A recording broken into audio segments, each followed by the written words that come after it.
Welcome back, everyone. This is Bevan with Tried and True EDC. Today, we're going to talk about the 10 best American-made folders on the market right now. Believe me, this was a very difficult decision. I have plenty of other knives that I really like.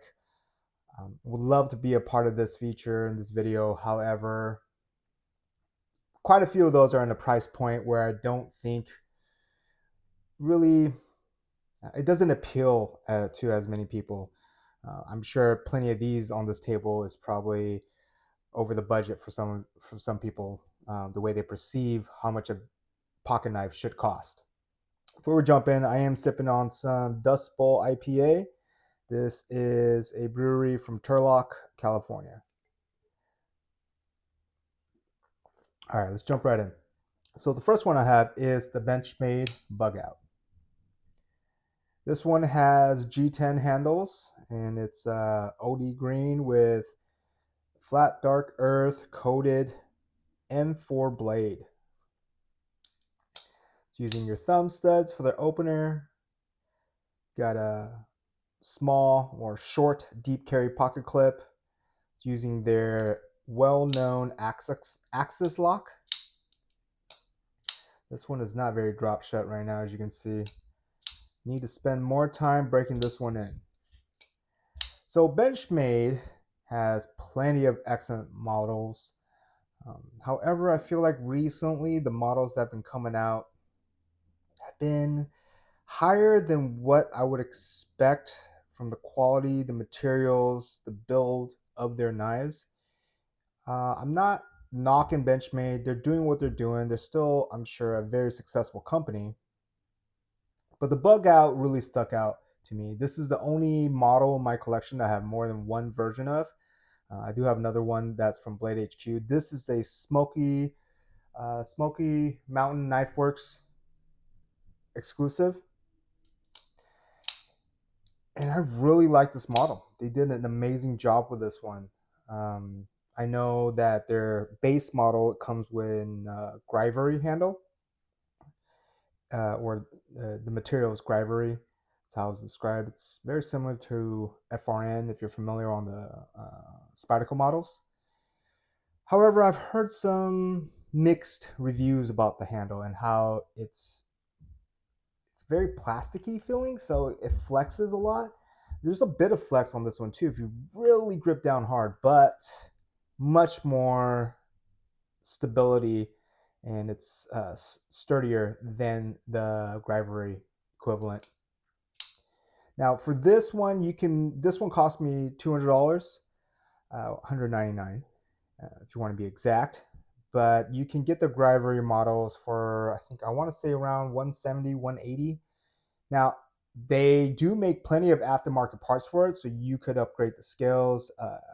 AWT, Applied Weapons Technology, they make excellent aluminum scales for the Benchmade model. I myself haven't tried it. However, when we get to the next knife, you will get a sense. Well, I'll talk about the AWT aluminum scales. The Benchmade Bugout is an excellent. Wait, before I go further, there is a mini Bugout. So the model number for this is 535, where that's the parent SKU. Before it, depending on the exact version of it, there will be other numbers afterwards. But 535, or the full size Bugout, it's such a great knife. Ergonomics are really good. It's pretty thin behind the edge, I would say. Slices well. Factory edges from Benchmade have never really impressed me, so take that with a grain of salt, how well a slice with a factory edge. But once you sharpen it up, it's going to perform really well. So I really enjoyed my other Bugout. I haven't really put this one to use. I haven't carried it too often yet. I got it maybe a few months ago. So still fairly new in my collection, but the Bugout is not new for me. So I really like the Bugout. The G10 scales for me just allows me to have a sturdier material on the handle without having to replace it with aftermarket parts. But if you wanted to, plenty of aftermarket parts out there. So yeah, Benchmade Bugout. This one's about $200. Actually, well, $200 is before tax. Smoky Mountain Knife Works does charge tax. I mean, it's fully ambidextrous. You can flip the pocket clip to the other side, disengage with this hand. You can disengage with a thumb, with your index finger. So lots of options. So it's very versatile in that sense. Yeah. All right, next up, we're going to be talking about Spyderco. I think this was the most difficult decision because I think there are plenty of plenty of models that are from their Golden, Colorado factory that should be in this video.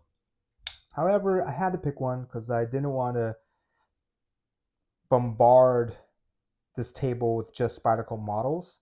So I picked the Manix 2, which for me is my favorite Spyderco model. This one happens to be the Manix 2 lightweight MagnaCut version. So originally it came with yellow FRN. It's either FRN or FRCP, and I swear those two get interchanged quite often from my experience. So I'm just gonna go and call it FRN for now. It's just for the sake of argument. But that I went with the aftermarket AWT aluminum scales, and it changes it up completely. Feels better in hand. Much better aesthetics, in my opinion. It still has good action. And I also replaced it with a Lynch deep carry pocket clip, Lynch Northwest to be exact.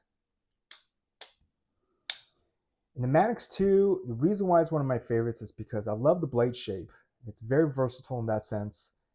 It's thin behind the edge, probably not as thin as the Bugout, but still fairly thin. And then the full flat grind from Spyderco never disappoints. It cuts very well. You're going to get through anything you need with this knife. Granted, mostly EDC tasks, right? Batoning and stuff like that. Maybe a different knife might be a better choice. Yeah, I love this knife. The Manix 2 will always have a special place in my heart. And this does again have the MagnaCut steel on it, so one of the newer, super trendy, not trendy in the sense that where hype isn't justified. I think it's an amazing steel. So Laren Thomas is in charge of creating this. Super awesome. And this has a ball bearing lock, which is very similar to the Axis lock in terms of functionality, not necessarily how it's designed. So also with the thumb, you can disengage, or the index finger.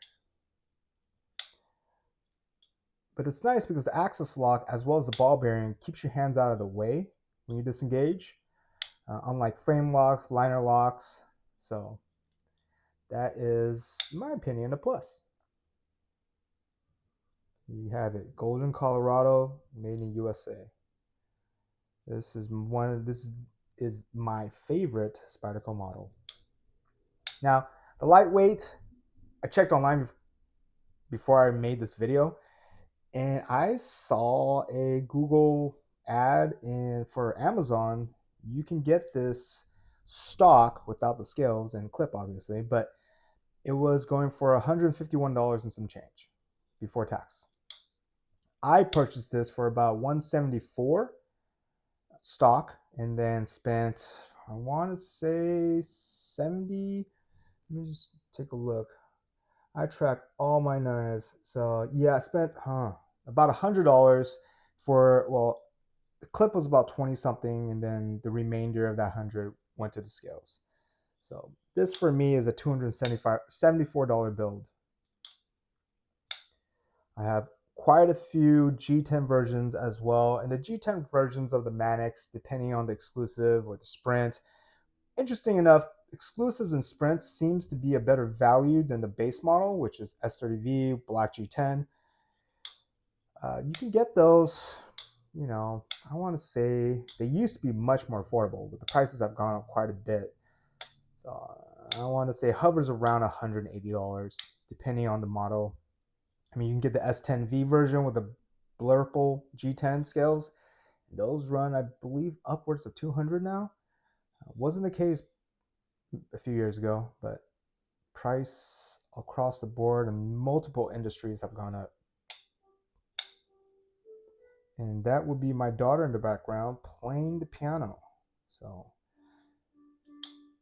I do want her to practice, so I will not be asking her to stop. So I'm going to ask all of you to be patient and hopefully enjoy the background music. All right, next up, we have the Zero Tolerance 0562.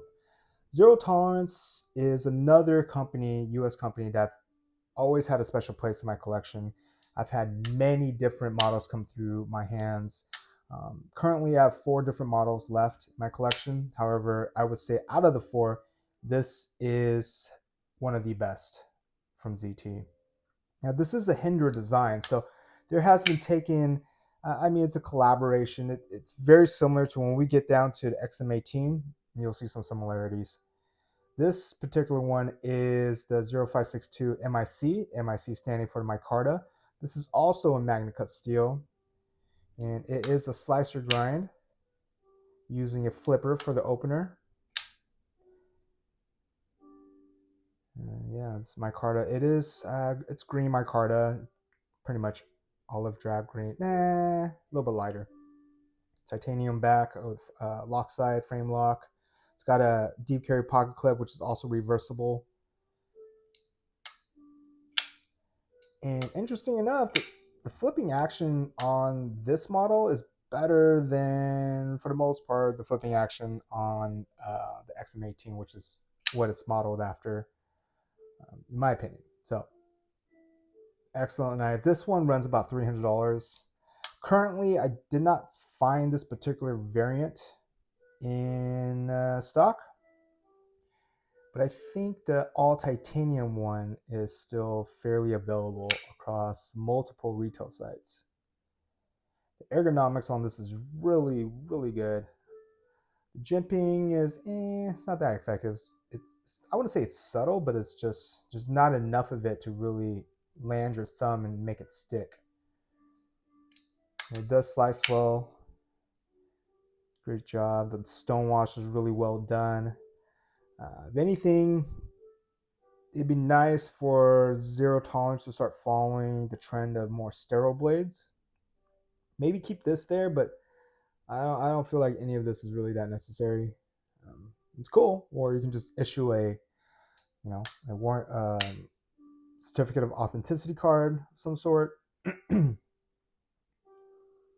But it's great.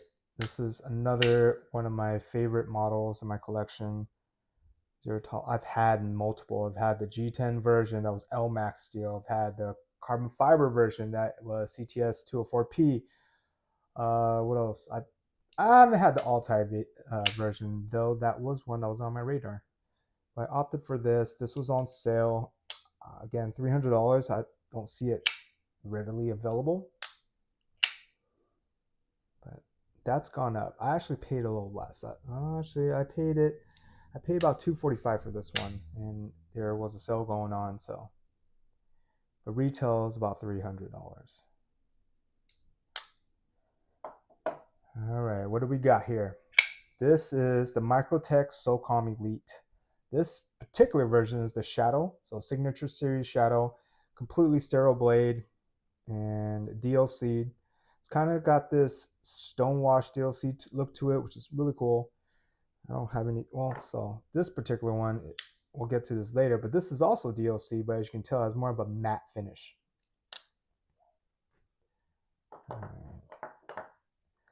But the Socom Elite is one of my favorites. It's a larger folder and it only comes tipped down, but the way it's designed, as soon as you extract it from your pocket, your thumb is ready to deploy the knife. And I really like that. A lot of people, I've been in the knife community for quite a while. Most people prefer tip up carry. For the most part, most of my knives are tip up carry as well, but I believe that the design of a knife really matters. You know, and I say that as an example, the Spyderco Military 2, apologies. They gave the option for a tip up, but as you pull the knife out, the knife is so big, you got to reorient your hand to be able to deploy it. So sometimes a tip down makes sense, especially for a larger knife. It's a liner lock, as you can see, really well done. It's got a glass breaker on the back. It's great. We've got quite a few variations of this as well, different color. And this is aluminum, by the way, and it uses what I like to call skateboard tape. So it's what it feels like. And there's different colors, anodized aluminum. They have a tonsil blade shape. I used to have one that was a signature series. It was bronze accents, and the blade was bronze actually. And so this is for me more of a draw point.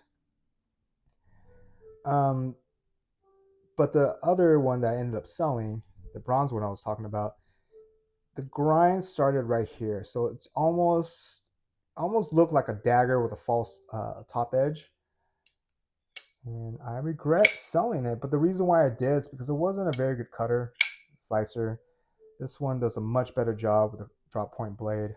So excellent. You can get the base model, which is stonewash blade with black aluminum, and that one is about $320 right now. At least that's how the market's having it priced. This particular version is $430. This is, again, the Signature Series Shadow.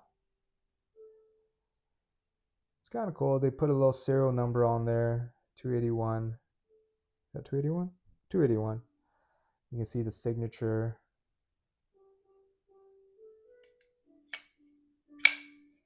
Excellent knife. This is probably one of the larger blades on this table, but I mean, this is about a little over 3 3/3 of an inch for the blade, for the cutting edge. Actually, it is very much more of a 4-inch blade.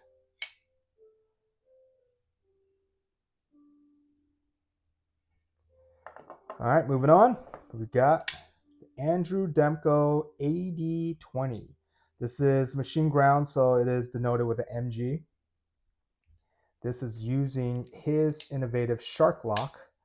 So you just pull down on here and disengages the lock. Thumb stud for the opener, which is kind of cool, is that they actually have other variants of this. So different blade shape. This is the clip point. This one is a 3V variant. Actually, I didn't even talk about some of this steel right here, and I believe this one's M390. Yeah, Microtech likes to use different steels and sometimes not notate it, but I believe that one's M390. Anyways, back to this one. 3V is the variant I have for this, but they've got plenty of other different steel types. I've seen 20CV, MagnaCut, probably a few others. Those two are the most prominent ones that are sticking in my mind. We got black G10. It is textured, so it gives you that extra grip. It's got a pocket clip right here. This one's a little bit stiff. Feels a little stiff. This has a nice stone wash on it as well. Plenty of jimping, which is cool about this one. Sometimes you get a knife with jimping that stops it right there. And then they give you a finger twirl. And as you choke up, the jimping's gone.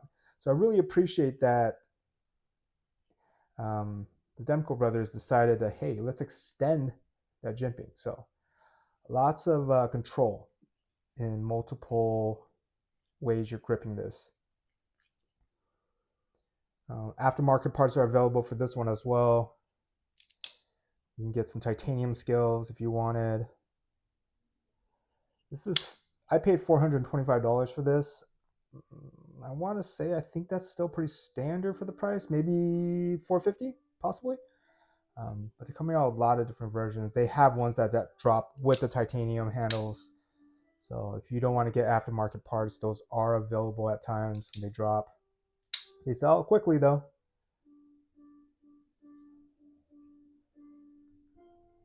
Awesome knife. I really like this one. I have a few Demkos in my collection. I decided to go with this because the other two, well, one is not made in USA and the other one is at a higher price point. So I didn't feel like it really, you know, again, as at the beginning of the video when I mentioned, I didn't want to showcase a knife that was so out of the price range that, you know, it's just even more lack of appeal for some folks out there.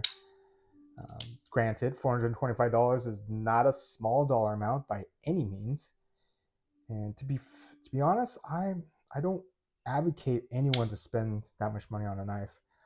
I often ask myself why I continue to do it. But I do like this knife. And this is one of the earlier versions where, oh, they still do, I believe, but the steel is entered right there. Let me see if I can get it. Right, you see the 3V? Yep, it's right there. Yeah. Okay, moving on. George VECP. This is the button lock version of his VECP. I also have a frame lock in my collection. This one took off. I haven't seen it being produced in quite a bit now. A little sad. This is one of my favorites. This one I paid $425. However, it never stays in stock from how I've observed the market. So if you're looking for one, you're probably end up paying secondary prices, and they're usually marked up. Not by too much. It's probably like a 15% markup, so you're paying about $500 for this knife on the secondary. It's so well done. This one is in Magna Cut steel. Where is that? No, actually, is it not on here? Oh, there it is. Ah, such a great knife. I'm a sucker for full titanium knives. I like it plain and simple. Smooth titanium is perfectly fine with me. But it's good ergos. I do, since it does have that ramp right there, which will get through more material, thick material on pants. However, it does present a small hot spot. The jimping on this works. It's not very aggressive. It won't hurt your finger or your thumb too much if you rest it for too long. You could choke up right here towards what I would consider the finger guard. And the button lock makes this knife a very fidgety knife. This one is reversible pocket clip. As you see, the holes are drilled for the pocket clip there. Yeah, I've taken this apart too, and I will say the frame lock version is much easier to disassemble, reassemble than the button lock version. You can even reverse flick this.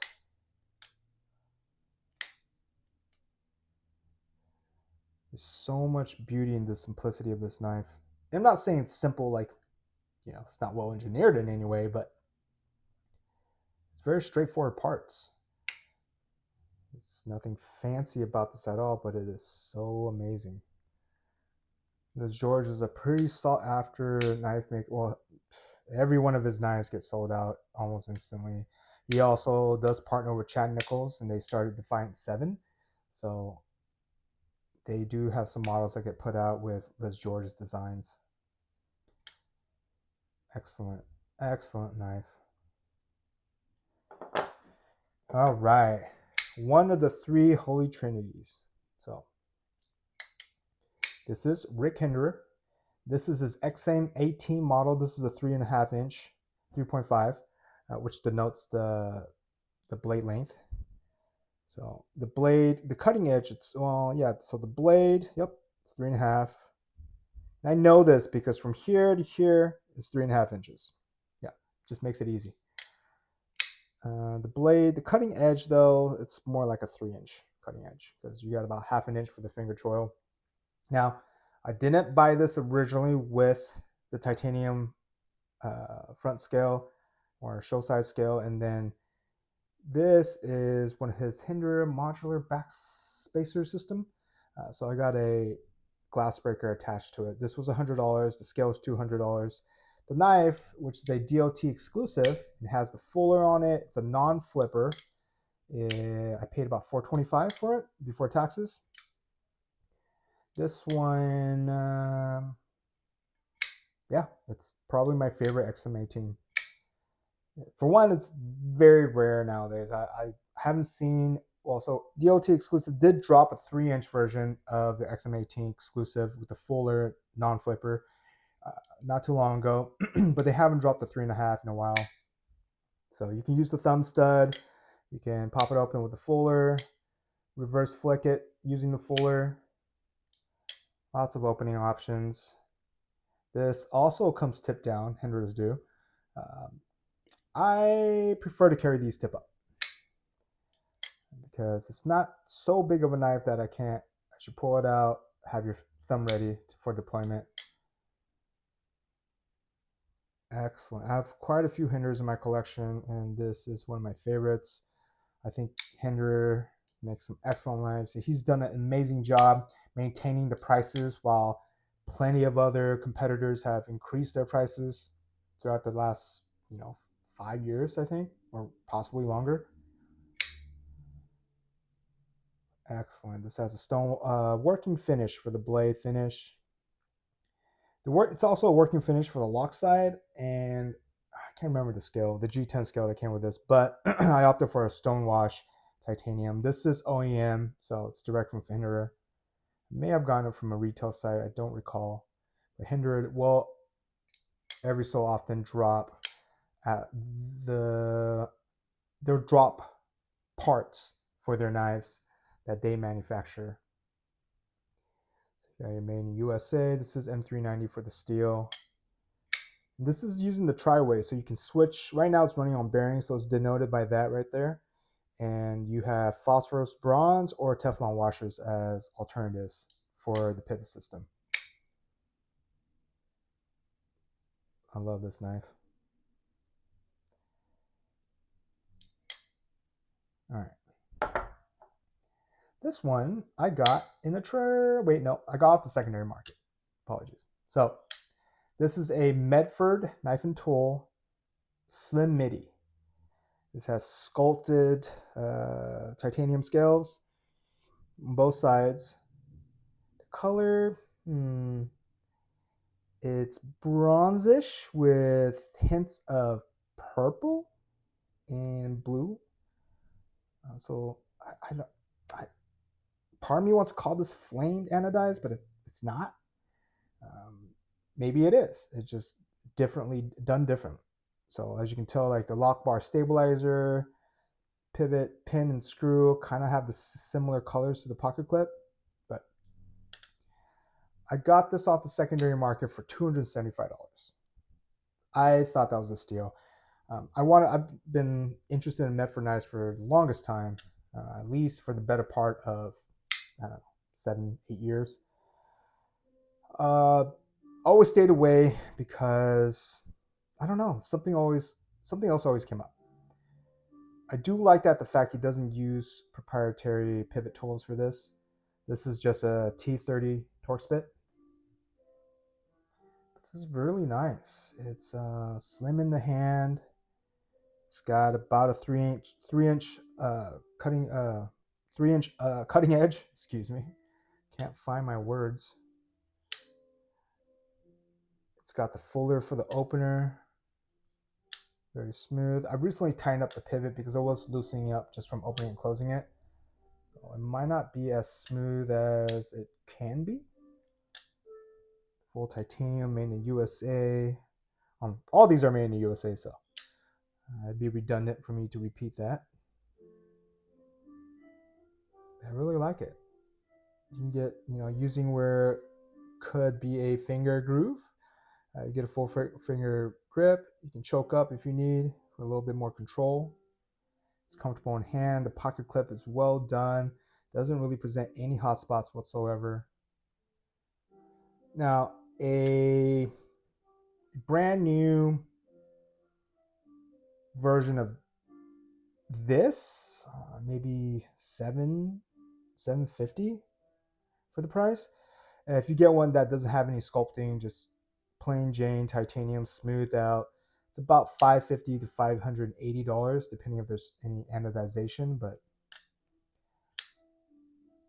I was really excited to get this for $275.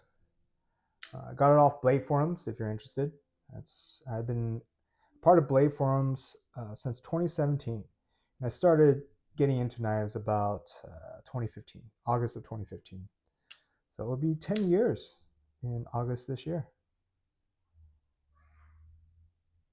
Yeah. Really excited to have some Medfords. I have another model as well, but I truly appreciate the quality of his knives. Craig Medford, I met him in Blade, Texas, 2025. And it was a brief encounter. He seemed like a nice guy. I'm excited to have some of his models in my collection. Do have a few more on my list. Probably a Praetorian and a Marauder H. But to be honest, a lot of his models are quite appealing to me. This is probably one of the least overbuilt knives in his portfolio. But it's a really nice everyday carry. Really great size for it, I think. Okay, down to the last two. All right, Spartan blades. This is the Spartan Harsey folder, SHF for short. It's designed by William Harsey Jr. And this has the koi laser engraved on both sides. And one of the reasons this really appealed to me is because my late father-in-law loved koi fish. He had a koi pond. He was just a huge fan of koi fish. So I've always, when I saw certain things that was koi fish related, I would think of him. And he passed about, it's a little over 3 years now. So part of me wanted to get this to have kind of remembrance of him. So yeah, anyways, let's get away from the sentimental stuff. But this is full titanium. We've got the Magna Cut steel on this. Oversized pivot. Oh, I love that. It just makes it feel more robust, giving that once again overbuilt feel for it. It's got jimping all around the knife, on the handle, on the blade. Full grip on this. Maybe a touch of pressure right there from the pocket clip, but one of my favorite knife companies. Now they don't have, well, they do actually have quite a few models, but I really do like the SHF, so I've got quite a few variations. I regret selling two, which one was a US flag and then one was the fir trees. But when you go in this hobby, you go through ups and downs and you cycle through your knives thinking like, hey, I can get rid of this, it's cool, whatever. And then, you sit and think like, darn it, I should have kept it. But you do what you got to do. Really love how Spartan blades put so much detail in the laser etching. Very well done, in my opinion. Got the bronze accents, thumb studs, pivot, screw, pin. Yeah. This one, when I bought it, the retail was $550. I ended up getting this for a steal. I think I paid $410 for this. There was a sale going on. I can't remember what website, but huge sale. Yeah, that's a big sale. It's 100. It's actually 20% off, right? But now I think with the engraving of different designs, it's running about $575 retail. You can get the plain Jane, just full titanium. Wait, yeah, more affordable. I'm sorry, I'm racking my brain right now. This might be more than $575. Well, it's about $500 for the plain Jane model, I want to say. I tried looking on their website prior to this video. I thought I saw one that was the all black PVD.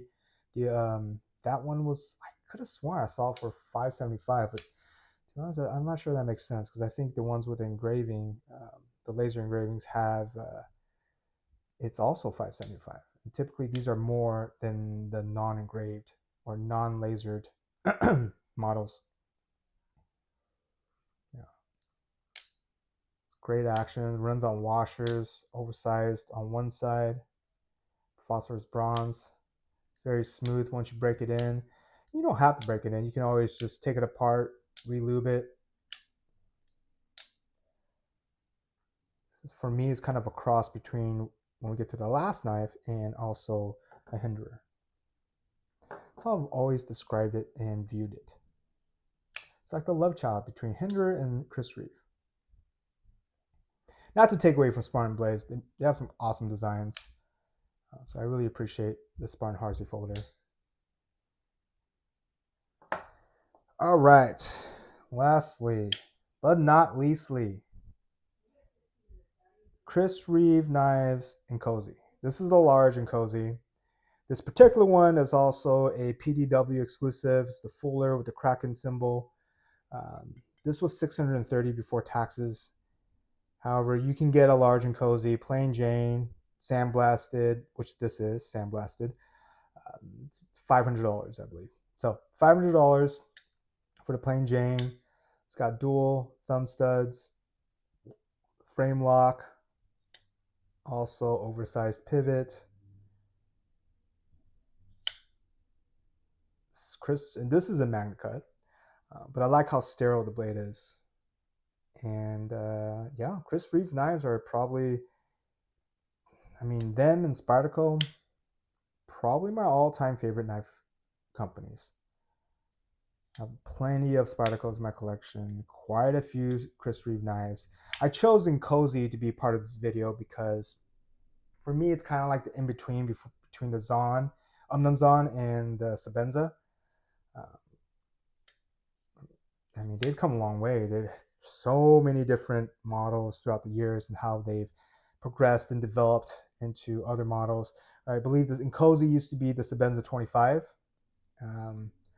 but the Sebenza 31s that I have, I only have 121, but there's plenty of those. There's, you know, so yeah. The Zahn is the only one, well, outside of changing the pivot, I think that's the only one that really didn't have to develop much or change throughout the years. I really like the Inkosi. It's very smooth. It's got the hydraulic feel, opening and closing. Full titanium. The pocket clip is no nonsense and it just works, but it's nothing super fancy. It's just titanium pocket clip. But the way they designed it works perfectly, I think, in my opinion. So hammer grip feels better than saber grip feels better than hammer grip. Hammer grip tends to have a bit more pressure right there from the pocket clip. But I love my Chris Reeve knives. It will always be a staple in my collection. Again, the plain Jane version, $500 if you can find it. They also tend to, these Chris Reeves tend to sell out very quickly. I think the Zahn might be the most popular folding knife because, I mean, I think there's a 6-year wait for that one. Yeah. And what's really nice about the Stand Blast, once you start really carrying it, using it, the wear looks really nice on this finish. You can also get the Glass Blasted, which actually hides wear better. But I think that's what makes, for me, the character on a knife kind of tells a story as you start to pick up wear. So I do enjoy that. Awesome knife. All right, well, that sums it up. Again, it was very difficult to pick these. Well, it wasn't difficult to pick these, but it was difficult to narrow it down to 10. Plenty of great knife makers, knife companies, USA makers and companies. So, maybe I'll do a follow-up video, touch on some other ones. But for me, these 10 really stuck out. They're all from different companies, so it's really an opportunity to showcase some of their top models, for me at least. So let me know if you have any questions. Let me know if you agree, disagree. I would love to have discourse regarding what are the top 10 best American models or companies or makers out there. So I know most of these are more mainstream, I would say. Plenty of other not not full-size production companies out there, like Benchmade, Spyderco. They're ZT, very much full production models and knife company. But you know these are these they've reached where they reached for a reason. They've made amazing models, they've made amazing products. But I love how this industry continues to grow. So again, drop your comments and questions, concerns, whatever. Well, maybe not your concerns, but drop your questions and comments in the chat. We'd love to engage with all of you. But as always, really appreciate you tuning in. If you like what you're hearing and watching, consider subscribing. But yeah, stay frosty.